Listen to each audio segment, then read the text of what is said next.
guys. We'll kick it off. I have the honor and privilege of having my man Wylie Hawkins on the Zoom call today. Wylie's been with FFL just a couple of short years, 2 years now? Yeah, 2 years. Yeah, joined at age 20. He's 22 now. Hall of Fame producer last year, on his way to being another, Hall of Fame producer this year, as well as he has a massive agency, mostly warm market doing, I'm just going to let you rock and roll, whatever you want to share with just to start, a little bit about your background and, what got you to this point. I mean, being a 22-year-old kid, being a Hall of Fame producer, I mean, you're a man, but I know when I was 22, I was still a kid. No, dude, I'm definitely still a kid at heart, dude. I don't want to make myself older. I was still in college and being a kid and being stupid, and what you're doing is extremely impressive. All on your way to being an integrity partner. So, I mean, tell us a little bit just about what got you here. What you've done to the journey, your journey, and just any we'll run through some your social media game. All the sales tips you and your team do are amazing. So you guys are blowing up. So I figured it'd be great just to have you on and, let's rock and roll, dude. We'll make it, quick 25, 30-minute call and then everybody get on with their dials. Cool. Sweet. Well, thanks for having me on, man. I'm excited about this, but yeah, so my story's pretty simple. I got started when I was 20 and it was at the peak of the COVID pandemic. And I was going to college and I was studying hospitality management, where I'd come out of college and make like 60 grand a year. Mm-hmm. But then I was racking up like $28,000 to $32,000 of debt every year. And I was just working as a valet at a hotel. And I was like, man, I don't know if this makes sense. Is this going to really pan out for me? And then my buddy came home that I was living with, and he was like buzzing off the walls, like super excited. And I was like, hey, you're really happy. You're usually happy, but you're extremely excited right now. Did the girl just say yes? Do you have a pretty date lined up?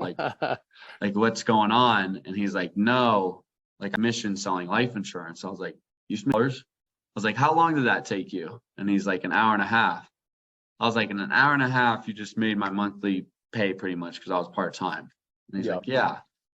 I was like, okay. So I give my mom a ring. I'm like, hey, Mom, I think I'm just going to, take some time off of school and sell some life insurance. So long story short, I started with a practice company. Yep. There was, they bought our leads and they set our comp really, really low. And there was no training involved. It was pretty much just get out there and figure it out. And that was really tough, but I'm really thankful that I had that experience. So I did that for 2 months. I barely made any money. And then I hated the life insurance industry, but I knew I wanted to be in sales. Yep. So long story short, I spent about a month just not working, kind of trying to figure out what I wanted to do. And I was feeling really lost. And then I was just praying one day and I was like, look, God, I need you to help a brother out. Give me a billboard sign on what I need to do with my life. And when I got done praying, 3 minutes later, I got a call from Jordan Valadez, who's Zach's admin. Yeah, Zach. Yeah.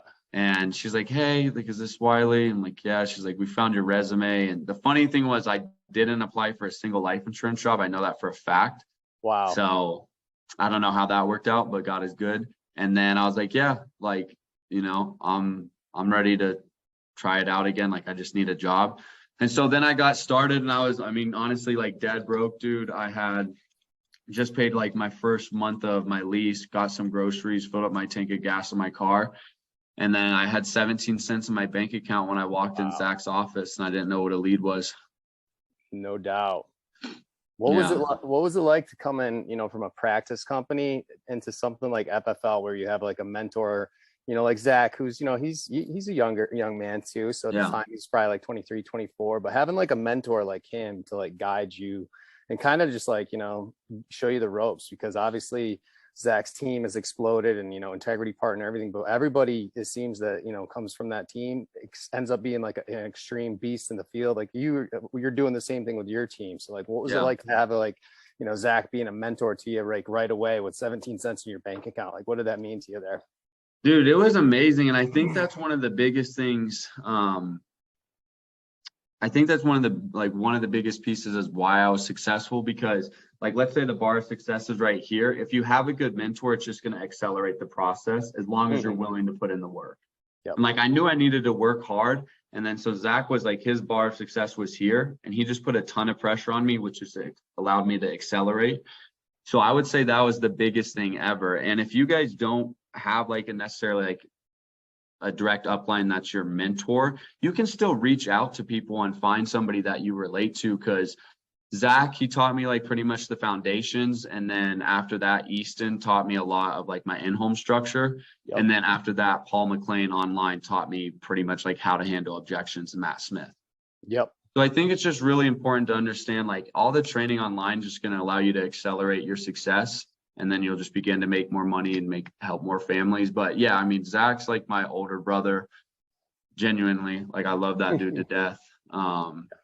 Yeah, I mean, he's changed my life for real. So that's awesome, dude. Yeah, obviously just reaching out to other people and becoming a sponge and stealing things from other people and making it your own. So yeah, that's what copy and steal method, man. So what, so I know, starting off, you start making, good money, and everything. And then you'd have, because your first year, you'd have some huge weeks and then, go down. Because I feel like a lot of people right now are trying to figure out the ropes. And I remember just watching, and then all of a sudden last year, you just like, we're steady in the Hall of Fame. And now you're just like you're a beast every single week. So like, what was it like to have, being 20 years old, having, getting those big deposits and then, slowing down a little, how did you maintain that, it's consistency to get to where you're at now? Yeah. So, all right. So I remember my first commission it went from like having zero in my bank account. I was like, whoa, like this is crazy. And so like for me at 20 years old, I was like, good for the month. Like, you know how that goes. Like I can just kind of do what I want. And, no, so like I was riding this roller coaster where like I'd, make a couple sales and then I'd have this money and I'd be good. And then I'd kind of take some time off. And then I get hit with the chargeback or two, or just something would come up unexpected in my life. And then I would have all this stress and I'm like, dang, like, and then I would be mad at the business and I'd be like, man, this isn't as good as everybody says it is. But it's like, dude, like I'm working 16 hours a week and then taking a week off. So then I was like, Zach, like, what would you say I need to do? And he's like, instead of focusing on the money, he's like, just focus on the activity. Like the only thing that you should be mad about is not getting 30 appointments a week. Because like if your goal is 30 appointments a week, and let's say you run 30 and then you write 10 apps, or you run 30 and you write 6, and then next week you run 30, you write 4, next week after that you run 30, you write 15. It's like it's all just going to average out to around 10 to 12 a week. And you're not going to be so tied into the actual commissions and you selling, but you're going to be more tied into, did I put the work in? Because that's the only thing that we can control. And so, dude, once I got a hold of that, like, I'll be completely honest, I only rode, well, I mean, I'm still riding the roller coaster, but like my first month was probably the hardest month for me. And then my second month, I ran 40 appointments every week and wrote 47 apps. Yeah. Damn. I see this is being recorded, so I'm going to do apps. Yeah, that's fine, man. Okay, cool. So yeah, so 47 apps. And then after that, it was like 30, 40 apps every single month. And then this year's 40 to 60. But I think that's just a big testament to like sales is honestly like pushing a boulder, right? Like it's going to be super hard to get this dang thing to start moving. But like once you get it moving, it's like, dude, just keep your shoulder into that thing and just keep plowing away. Like just keep at it, because your momentum is going to allow you to get so much better just over time. And then one thing I will say that I think I've been pushing to my group, and I would like to share this with everybody, is when you're in a house or you're doing a telesale and you're newer, or you're not at the level that you want to be at and you miss a sale, it's like, how often are you reaching out to somebody and going through that sale? Because I go through my sales today still. Like I'll call Jay Conan, like, because in my opinion, he's the only guy that I think could really teach me, because he's at such a high level. So I'll call Jay Conan anytime. I'm like, dude, I know I could have helped that family. Like, here's what I said. What would you have said? And I think the analogy is like, let's say, you're driving a ship, and if you move your rudder like this, it's totally going to change where you're headed. Like it would put you miles off from the actual destination you wanted to go. So those tiny tweaks will really change the direction of what type of success you're going to have. And the tiny tweak is just making that quick phone call to your mentor, to your upline, somebody that you want to be at their level, and just hearing their word tracks or how they set up an appointment. And if it's a sentence or just 2 or 3 words that you need to change, that could help start allowing you to help 3 extra families a week. And then that can continue to progress. But that's what I would say is the biggest thing, is like the analogy of the boulder, like just get the ball moving, continue to run 30 appointments, and then reach out to your mentor. Cause like those were like the biggest things that helped me the most. Mm-hmm. Awesome, dude. Yeah, that's huge, man. That's what helped me getting rolling. Like way back in the day, I would just call Wetmore, Athena, everyone who was crushing it at the time. And, I've gone away from that, and that's something I need to get back to. But yeah, getting advice from Jake, who wrote last year, that's yeah, right. That's quite the person to get advice from, man. But that's awesome, dude. And like, it's crazy. Like you said, I'm and I don't know if anyone else noticed this, but he's like, I'm still on the roller coaster, but now your roller coaster is between 40 and 60. Where we got some people who are, their roller coaster right now is between, 5 and 10 to 20, still juggling that. And the reality is with sales, you're always going to be on a roller coaster, but it's just getting it to that roller coaster between, 40 and 60, like you said. That's the roller coaster you want to be on, because then, life is good and whatnot. But that's what's up, dude. Awesome. So tell me, you have a massive agency growing, dude. I've been watching it. You guys have been blowing up. Everybody on your team. It just looks like y'all are just always out there having fun and just like loving life. It's just, it's really, it's like a breath of fresh air just to see you guys on your social media, and just, just seeing everybody in Slack, and everybody's just crushing it. Like you guys clearly have great culture going. And like I know you told me you guys are, strictly almost 100, 99% warm market. Like, tell me a little bit about like what you did to, reach out to people. Like just whatever you want to share on that, Mark. About, social media recruiting for sure. Yeah, so whatever you got to do. The biggest thing was, I'll share a story which changed a lot for me. So I had a buddy that I grew up with named Christian Jimenez. I'm sure you guys will start seeing him, but anyways, so he was 20 when I got started. We're the same age. He was working construction. He was making like $3-4 grand a month. He would drive an hour and a half down to Denver, and then he would pretty much sling a sledgehammer for 8 hours. And then he was seeing me make all this money because he got started with construction at the same time I got started with insurance. And I never reached out to him, right? And then it was like 6 months down the road, he calls me. He's like, dude, I'm having a kid. Like, I can't keep doing the construction thing, or else I'm not going to be able to pay my bills. Like, I'm really stressed out, and I've been seeing you, have a ton of success. Like, could you give me some information on it? I'm like, yeah, of course. So long story short, he gets hired. His first 6 months, he's, a decent producer, helping 15 to 20 families a month, like paying his bills, and he's in a great position.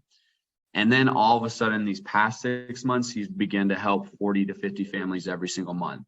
Awesome. And his whole entire life has changed. But I was thinking about it, and I was like, man, if I would have just reached out to him like 6 months earlier, what would his life look like now? Wow. And then I was like, okay, how many friends out there that I haven't been in contact with would need something like this, that just have a really good work ethic, that just see the opportunity? And if I just go about it like, hey man, like I'm just here's like a blessing that you can take if you want it. So that's kind of like how I try to look at it. Like, here's something that's amazing. It's going to be extremely hard, but here's how it's structured. This is how much you'd have to work to make this amount of money. Like, would this be something you're interested in? And so once I, helped Chris get moving, after that, every single time in the field, I just did 2 things. One, I would just call my buddies and make contact, just see how their day was going, like people I haven't been in touch with, and just kind of catch up. And then I'd be like, hey, dude, I don't know if you've been seeing me on social media, but I'm in insurance. I've been loving what I've been doing, and I've honestly been making a ton of money. And you kind of reminded me of a couple guys that are in our group right now. I don't know if you're looking for an opportunity or if you just love what you do, but you got like 5-10 minutes to chat. Yep. And then all of a sudden, everyone's like, yeah, dude, like construction, hospitality, it sucks, bro. Like, I see you killing it. And then you hire a couple guys. And then after that, it's really simple. Like, you just got to continue to duplicate what was successful in the beginning. And for me, that was just simply like having conversations with my friends and then sharing what I do on a daily basis on social media. And then once, me and 5 other buddies started doing it, it just became like a web. where we just started getting to like all the high schools that we went to, all the sports that we played. And yeah, just having conversations. What I will say though, what we're doing now and what we're getting better at is when we make contact with somebody, like let's say Josh, me and you knew each other and we were like really close friends.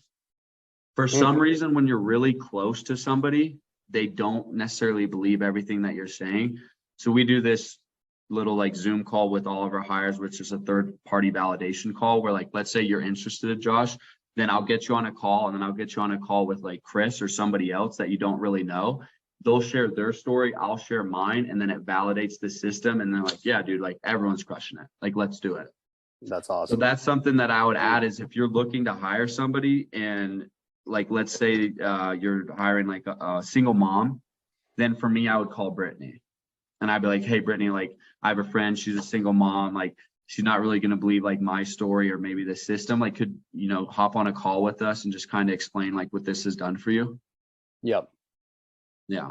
So just meeting them where they're at and trying to relate with them to help them out. So that's awesome. Yeah, but that's definitely like the biggest thing in the beginning is just like stay consistent with your social media. It took me, our number one guy is Mahmoud Nasser. It took me 18 months to recruit him. And I was like, why didn't you come earlier? And he's like, dude, I just didn't think it was real. But then when I saw you posting for over a year and a half, I knew this was real. I knew it was sustainable because you guys survived the pandemic. And now he's writing 50 to 60 applications and his team's doing like, you know, helping 100 families a month. Yeah. Yeah. I see. I've watched that kid, you know, dude, he's when he like first, when he first came on, I wrote him earlier this year. I'm like, dude, what are you doing? He wrote like 30 or 40 in a week. I'm like, man, because I just saw him like progressively. I'm like, I'm reaching out to this young buck because he got started when, like last year. Dude, he got started like 3 months ago. Yeah, he's crushing it, and you know, so that's awesome. He's your age too, right? So, yeah, he's 21. Yeah. Wow, dude, that is awesome. You are changing all these young men and women's lives and whatnot. So, are you doing anything? I know you guys are strictly, warm market for the most part, but I see you guys hiring, you know, and Zach does like the hiring leaderboard. Yeah. And like 20 hires a week. Is that all stemming from social media, warm market recruiting? Are you guys doing anything else? Yeah, so we do cold market if you want me to touch on that. Yeah, if you just want to, because I've seen your numbers, you know, your hiring numbers weekly have been like 20 per week. So I'd love to, you know, learn a little bit about that front. So, all right. So cold market has been my biggest struggle, and I think we're finally figuring it out. What we do is we pretty much just have, it's like LinkedIn, Indeed, you know, all these accounts where we just pretty much pile together applications. And then my recruiter will go out and screen them all. And then what we're looking for is a couple qualifications. I won't work with anybody, and this is not, you know, like past judgment. I won't work with anybody above 36. Just because they have a hard time respecting me. I have a hard time working with them. And I don't really want to mess with my culture because like our culture is 18 to 26 years old. They're all males.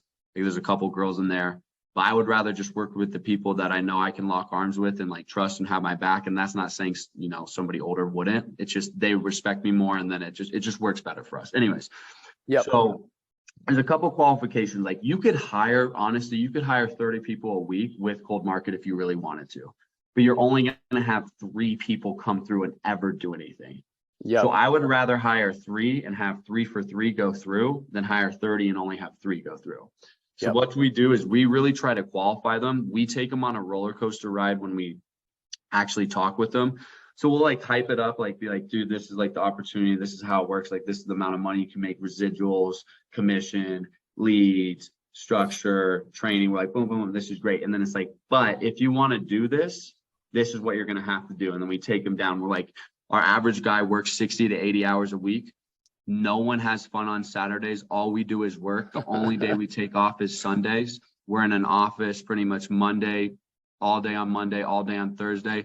The only time you're ever going to see your family is past 8 o'clock. Is that something you could do? No doubt. And like, I want to scare them. Like, I honestly don't really want to work with anybody that's not like afraid just to go out and get it. Yeah. And so we scare a ton of people off, but we'll get 5 hires a week, and every single one of those people is just a super, super strong hire. No doubt. And then, so here's the second part. So when you hire somebody, the only reason why people aren't successful here, in my opinion, is because they don't have a high belief of themselves. And the only way to raise someone's belief is by stories and testimonies. Because let's say Richard comes on board and he has the exact same story as me, you know, like we were doing the exact same work in the past, and he hears my story. He's like, boom, his belief is raised. He's like, if he can do it, I can do it. That's the mentality, right? So what we do is, right when we hire somebody, I'll send them a personal video of like me just like introducing myself and saying, hey, like, here's my story. If you need anything, please reach out. Because we usually pair them up with other mentors.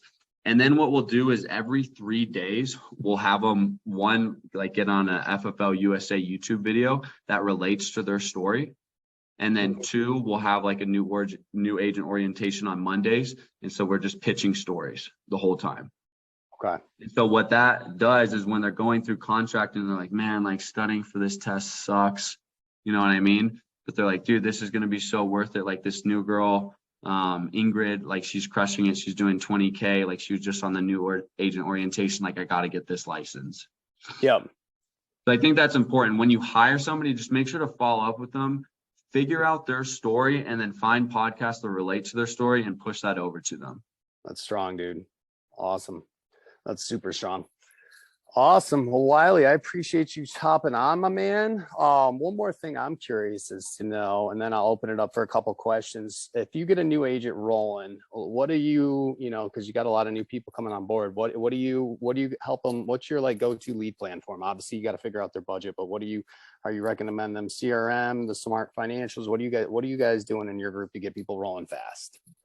Yeah. So we always do smart financials. Okay. If you guys don't know what that is. Yeah. I'm not going to. Yeah, I know what it is, but I mean, I'm not going to go into great detail. Yeah, Ask Josh. It's my favorite internet lead. Okay. So we do smart financial, and then we headhunt mail. So like 1 to 3 month mortgage and final expense mail. Mm-hmm. And then after that, if we don't have enough leads based on all of that, then we'll just buy 1 to 3 month old internet leads. Okay. But the whole goal is just to have 100 to 150 leads. So regardless of what the lead is, that's all you really want. Yep. And then I would say, the analogy of like how diamonds are built is one of my favorite things. Like coal, you take coal and then you add a ton of pressure and it turns into a diamond. Yep. And I really think it's the same thing with like a new agent. So what I look for when starting somebody off, if they can hit accountability tasks, like if they can, 1, hop on the Zoom with me to go over their lead plan, that's task 1. Second thing is buying their leads. Third thing is getting on Zoom with me.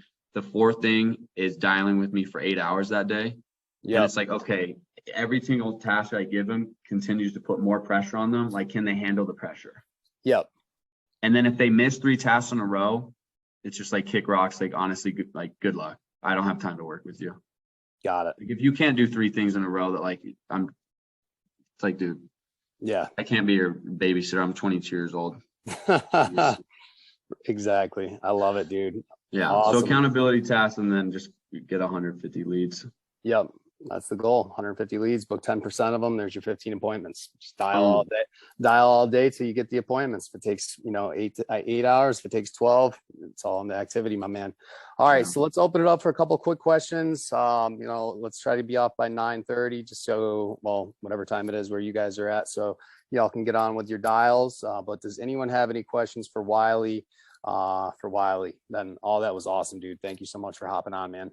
Mm-hmm. Ingrid here in Atlanta. What's up, Ingrid? Georgia. Hey, so I know you said, hey, if you can't do the 3 tasks, you're done. And I come from a prior company where recruiting was like literally mandatory if you needed to get promoted. Mm-hmm. So I got burnt. I got burnt babysitting. And so with being independent now with FFL, I find myself not prospecting as much when I'm out and about, which is what I did before. Like I would literally leave my house to go to the mall to prospect, not to go shopping. And I find myself that I'm at the mall and I'm gonna talk to people. I became more selective or just looking for licensed people. Like how do I go back and go into that like recruiting mode, knowing that mentality, this opportunity is like so much better? Yeah. So it goes back to the saying, like, you can lead a horse to water, but you can't make it drink. You know? So I think, Ingrid, like a really important question to ask, and like I had to ask myself a long time ago, is just like, who do I want to work with? And then the second thing is, all the top producers, like what type of traits and habits do they have? And how can I go out and find that? So like, for example, so like my group, like obviously it's all young men. Most of us, I mean, honestly, we were dead broke before we started. Most of us had a really big work ethic. They were coachable and had no sales experience. So those are a couple qualifications that I had. And then I always like to see if people have a sense of gratitude. For some reason, like most of our guys are super grateful. And I think that's super important, because if you don't understand how good this opportunity is and you have no gratitude towards it, when life gets tough here, it's going to just be hard to remember how good life is, even though it's hard here. So like those are things that I go out for. But to talk about like getting the fire and recruiting, I think you got to light yourself on fire first, and then everyone will come and watch you burn. You know, like just focus on you and go and helping as many people as humanly possible. And like, you're just going to be so fired up about it that it's, you just cannot not share about it. And at that point, people are like, oh my gosh, like Ingrid, she's on fire. Like she's crushing it. Like, what does she do? And then that's when you figure out, you know, who you want to work with when those people start coming. But yeah, it's the two analogies I would use is you can't lead a horse to water, or you can lead a horse to water, you can't make it drink. And then the second thing is light yourself on fire, and you know, everyone will come and watch you burn. Okay, that's fair. Yeah, so do numbers first. Okay, thank you. I appreciate it. 100%. All right. Anyone else want to unmute for another question? So when you first started out, so, you know, I've had a few obstacles and hiccups, you know, with having, you know, kid with special needs and everything. So there's been some obstacles that I haven't been able to move around, but, you know, getting back on track, what would you say is the best thing in terms of, you know, like having done it for a few months and then hitting that wall and then trying to get that momentum back? Like, what would you say is probably the best advice for something like that? That's a great question, man. Yeah, I'm just kind of thinking when I kind of fell off. So what I would say is this. So like, we have security for everything in our lives. Like, we have securities on our phone, we have security on our computer, we have security at our house typically. But like, the one thing we really don't guard is our mind. So that was something that I was really realizing with myself. It was like, what was I feeding myself? And like, what type of thoughts were coming into my head? Like, what doubt was creeping in? And like, when doubt is fully grown, well, this is a biblical thing, but I won't get into that. But when doubt like accumulates in your head, it just leads you down the wrong path. And then now you start running all these scenarios in your head. So I would say like the biggest thing, Thomas, is like, what are you allowing into your head? You know, and then it's like, if you're not letting good things in your head, or like your environment's crazy, it's like, okay, how can you remove yourself from that environment? And then get around people that are on fire, like Josh. Like, let's say when she's on fire, like just get around people that are fired up, and then that's just going to roll over towards you. And then that's when it's a lot easier for you to start pushing that boulder. Because like right now, dude, if you're kind of like down and not even down in the dumps, but you're trying to do it and do it and do it, you might just need 2 or 3 people to lock arms with that will help you push that thing, you know? So it's just getting around the right people, in my opinion, and then making sure like you really guard your mind. Good stuff. Thank you very much. I appreciate that. Good stuff. Yeah, and just one more here. There was one who wrote in the chat about getting rolling without any money for leads. Any advice on that, if you have anybody getting rolling? So okay, yeah. So I didn't have any money. So there's 2 things. So number 1, whoever your mentor is, this is what I would suggest. Be like, look, if you are willing to help me out with leads, I would like for you to put together a task. So like, with people that don't have money for leads, which I'm not going to get into that, but let's say you don't have money for leads, what I'll do is I'm like, hey, there's going to be 3 things. 1, you need to dial 10 hours a day with me. You have to be on Zoom the whole day with your camera unlocked. If you're willing to do that and you're willing to call me after every single appointment, I'll buy you leads for a week. After that, it's up to you, but you will make money your first week. So like that'd be a discussion that I would have. The second thing is Exactly. you can write yourself a policy, I believe, with Mutual of Omaha and get paid on it. Is that right, Josh? I believe they stopped doing the self-advancement on Mutual. Okay. John Hancock does. Yeah. There you go. Yeah. So like obviously the best way to sell the product is to have the product. So go write yourself a policy with John Hancock, get $500. And the thing is don't be scared because like you're gonna flip this money in 3 days. You know? Yep. Keep the policy too. Yeah. You have to keep it. Yeah, that's definitely the thing. But all right, yeah, just get after it and work. Use social media too. I mean, like I know we had Yvette on a couple months or a month or two ago, and she's like, I get so many sales off just posting on Facebook. Use that to your advantage. I mean, that's one thing I need to get better at is posting and sharing what I do. But but awesome. Well, Wylie, appreciate your time, dude. This has been a big help. I've already gotten a lot of texts, about the fire that you just spit, but I'll let you get on with your dial day. I appreciate you so much, man. Let's rock and roll and make it a big week. We all start at 0 today, y'all. Yeah, let's do it. Thank you, Josh. Thank you, guys. Yeah, man. Great. Thank you, man. Appreciate you. Bye.